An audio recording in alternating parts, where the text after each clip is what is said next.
नमस्कार दोस्तों, आज हम बात करेंगे भोजपुरी के जाने माने गायक और सुपरस्टार नीलकमल सिंह के बारे में। बहुत ही कम समय में अपने करियर की शुरुआत की और भोजपुरी इंडस्ट्री में अपना धाक जमा दिए। नीलकमल सिंह ने महज 11 वर्ष की उम्र में अपने सिंगिंग करियर की शुरुआत की थी। साल 2003 में भोजपुरी संग मौसी के चुमा लिए पापा से अपनी सिंगिंग करियर की शुरुआत की। ये उनका पहला हिट एल्बम रहा था, जिसके बाद वो सुर संग्राम सिंगिंग रियलिटी शो में भाग लिए।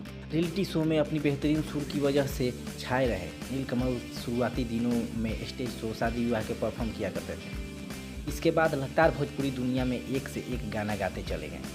उन्हें लोकप्रिय साल 2020 की भोजपुरी सॉन्ग टाइटल लड़का घोड़ा के पापा कहता था।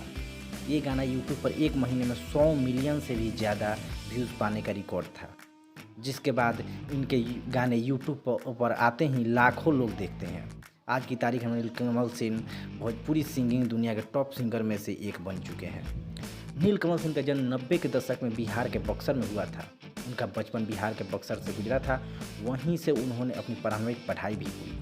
कमल सिंह का जन्म बिहार के बक्सर जिला में साधारण परिवार में हुआ था। उनके परिवार के बारे में अधिक जानकारी नहीं दिए हैं और ये मीडिया में बहुत कम रहते हैं। नीलकमल सिंह भोजपुरी इंडस्ट्री में बिना किसी विवाद के आगे बढ़ते चले गए हैं और एक के बाद एक हिट गाना भोजपुरी इंडस्ट्री में देते चले गए और दर्शकों का प्यार उन पे बहुत बना रहा। बिहार, झारखंड और उत्तर प्रदेश में नीलकमल सिंह को दर्शकों को द्वारा बहुत सारा प्यार मिलता रहा है। सॉन्ग, रैप सॉन्ग और ऑर्केस्ट्रा के सभी गीतें ये गाते रहे हैं। बिना किसी विवाद के भोजपुरी इंडस्ट्री में बने रहने वाले गिने चुने गायक में ये एक नंबर पे आते हैं। इनकी माने तो गाना और वीडियो में इनका बजट बहुत ही अच्छा रहता है और इनका वीडियो और गाना बहुत अच्छा क्वालिटी में आते रहता है, जिसके चलते दर्शकों का प्यार हमेशा इनको मिलते रहता है।